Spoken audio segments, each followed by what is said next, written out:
Hi dears, എല്ലാവർക്കും നമസ്കാരം. ഇഷിതയുടെയും മഹേഷിൻ്റെയും നാളത്തെ വിശേഷത്തിലേക്ക് എല്ലാവർക്കും സ്വാഗതം കേട്ടോ. അങ്ങനെ നമ്മുടെ ആദിക്കുട്ടൻ വന്നിട്ട് അവൻ്റെ അമ്മയുടെ അടുത്ത് സംസാരിച്ചുകൊണ്ട് നിൽക്കുക.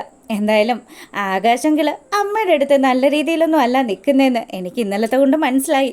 എന്താ മോനെ നീ ഇങ്ങനെയൊക്കെ പറയുന്നതെന്ന് അവൾ വലിയ വിഷമത്തോടു കൂടി നമ്മുടെ ആദിയുടെ കവിളിൽ തലോടിക്കൊണ്ട് ചോദിക്കുക. ആ സമയമാണെങ്കിൽ അതെ, ഇന്നലെ അങ്കിള് ഡ്രിങ്ക്സ് കഴിച്ചതും അതുപോലെ തന്നെ അമ്മയോട് ദേഷ്യപ്പെട്ടതും അമ്മയോട് വഴക്കുണ്ടാക്കി അങ്ങനെയൊക്കെ സംസാരിച്ചത് മുഴുവനും ഞാൻ കേട്ടിരുന്നു എന്നുള്ള കാര്യം കുട്ടി പറയുന്നു. ഇത് കേട്ടതും നമ്മുടെ രചന ശരിക്കും അങ്ങ് ഞെട്ടിയിരിക്കുക. എങ്ങനെയെങ്കിലും ആദ്യം തൻ്റെ വശത്ത് തന്നെ നിർത്തണം, അതുപോലെ തന്നെ തൻ്റെ പൊന്നുമോള് ചിപ്പിയെ കൂടി തൻ്റെ ഒപ്പം കൂട്ടണമെന്നുള്ളൊരു ചിന്തയിലാണല്ലോ രചന നിൽക്കുന്നത്. ഇപ്പം ആകാശിൻ്റെ ഭാഗത്ത് നിന്ന് ഇങ്ങനെയുള്ളൊരു പ്രവണത കൂടി ഉണ്ടാകുമ്പം ശരിക്കും നമ്മുടെ രചന തകർന്നിരിക്കുക. എന്ത് ചെയ്താലായിരിക്കും ഇഷിതയെയും മഹേഷിനെയും ജയിക്കാൻ സാധിക്കുക എന്നുള്ള ചിന്തയുടെ ഇടയ്ക്കാണ് മോൻ ഇങ്ങനെയുള്ളൊരു കാര്യം സംസാരിച്ചുകൊണ്ട് വന്നിരിക്കുന്നത്. അത് മോനെ, അങ്കിളിന് ചില സമയത്ത് ചില ടെൻഷൻസ് ഒക്കെ ഉണ്ടാവും, അതുകൊണ്ടാണ് അവൻ അങ്ങനെ എന്നോട് പെരുമാറിയത്. അല്ലാതെ ആകാശിന് എന്നെ വലിയ കാര്യമാണ് അങ്ങനെയൊക്കെ ഇവൾ പറയുന്ന സമയത്ത് അല്ല, എനിക്കത് അങ്ങനെയല്ല തോന്നിയത്. എന്തൊക്കെ സംഭവിച്ചാലും അമ്മയുടെ ഒപ്പം ഞാൻ ഉണ്ടാവും. ഞാൻ അങ്കിളിനോട് സംസാരിക്കും. ഇനി ഒരിക്കലും എൻ്റെ അമ്മയെ വേദനിപ്പിക്കാനായിട്ട് ഞാൻ സമ്മതിക്കില്ല എന്നുള്ള ഒറ്റ വാശിപ്പുറത്ത് നിൽക്കുകയാണ് നമ്മുടെ ആദി.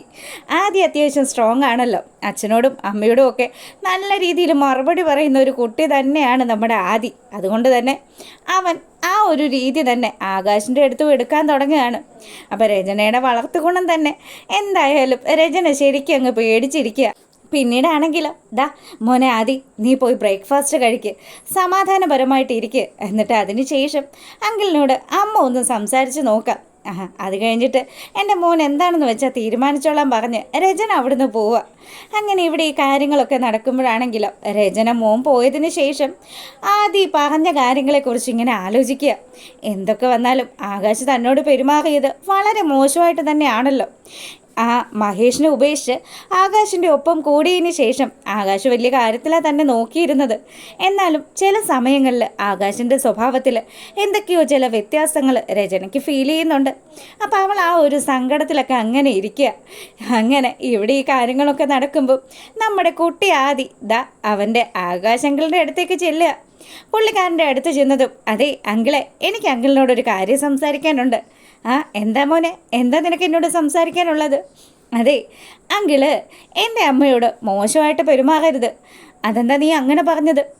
രചന എൻ്റെ ഭാര്യയാണല്ലോ. അങ്കിളിനി എൻ്റെ അമ്മയോട് മോശമായിട്ട് പെരുമാറിയാൽ ഉറപ്പായിട്ടും ഞാൻ എൻ്റെ അച്ഛൻ്റെ അടുത്തേക്ക് പോകും. അങ്ങനെയുള്ളൊരു തീരുമാനം അവൻ അവിടെ വെച്ച് പറയുമ്പം ആകാശ് ശരിക്കും അങ്ങ് ഞെട്ടി നിൽക്കുക. ഇതൊരു കുട്ടി ബോംബാണല്ലോ, അതുകൊണ്ട് തന്നെ ആകാശിന് ചെറിയൊരു പേടിയുണ്ട് ഇവന്. അങ്ങനെ ഇവിടെ ഈ കാര്യങ്ങളൊക്കെ നടക്കുമ്പോൾ നമ്മുടെ ഇഷിതയുടെയും മഹേഷിൻ്റെയും ഒക്കെ വീട്ടിൽ വലിയൊരു ആഘോഷത്തിൻ്റെ ആ ഒരു പുറപ്പാടാണ്. നമ്മുടെ ഇഷിതയാണെങ്കിൽ ഒരുങ്ങി നല്ല സുന്ദരിയായിട്ട് വരുമ്പം ചിപ്പിമോള് പറഞ്ഞു, എൻ്റെ അമ്മ വരുന്നുണ്ടല്ലോ, എൻ്റെ അമ്മയെ കണ്ടോ ഡാഡി എന്ന് പറഞ്ഞു. അങ്ങനെ മഹേഷ് നോക്കുമ്പം നല്ല സുന്ദരി കുട്ടിയായിട്ട് ഇഷിത അണിഞ്ഞൊരുങ്ങി വരുന്ന കാഴ്ചയെ കാണുന്നത്. കൊള്ളാം, മോളുടെ അമ്മ നല്ല സുന്ദരിയായിട്ടുണ്ട്. ചിപ്പിമോളെ പോലെ തന്നെ സുന്ദരിയായിട്ടോ മോളുടെ അമ്മയെന്നും പറഞ്ഞ് ഇഷിതയെ ചേർത്ത് നിർത്തുകയാണ് മഹേഷ്. ഇഷിതയ്ക്കും വലിയ സന്തോഷമായി. സുന്ദരിയാണെന്ന് സ്വന്തം ഭർത്താവ് പറഞ്ഞല്ലോ. ആ ഒരു സന്തോഷത്തിൽ അവരവിടെ നിൽക്കുമ്പം അച്ഛനും അമ്മയും വന്നു. പൂജ തുടങ്ങേണ്ട സമയമായി. എന്തായാലും എല്ലാവരും ഇങ്ങ് വന്നേ, എല്ലാവരും നല്ല പ്രാർത്ഥനയോടുകൂടി തന്നെ നിൽക്കണം. നമുക്ക് വലിയൊരു വിജയം കിട്ടിയ ദിവസമല്ലേ, അപ്പം ഈ ഒരു ദിവസം ഈശ്വരന് കൂടി നമ്മൾ മാറ്റിവെക്കാം. അങ്ങനെ അവരെല്ലാവരും ആ ഒരു പൂജാകർമ്മങ്ങളൊക്കെ തുടങ്ങുന്നിടത്തേക്ക് പോയി ആ ഒരു ഹാളിൽ അങ്ങനെ ഇരിക്കാൻ തുടങ്ങുന്ന സമയം അവരെയൊക്കെ ഞെട്ടിച്ചുകൊണ്ട് ആ വീട്ടിലേക്ക് നമ്മുടെ രചന വരികയാണ്. അപ്പോൾ രചന വന്നതും നമ്മുടെ സ്വപ്നവല്ലിക്ക് തീരെ അതങ്ങ് പിടിച്ചില്ല. അപ്പം നമ്മുടെ ഇഷിതയുടെ മടിയിലാണ് ചിപ്പിമോൾ ഇരിക്കുന്നത്.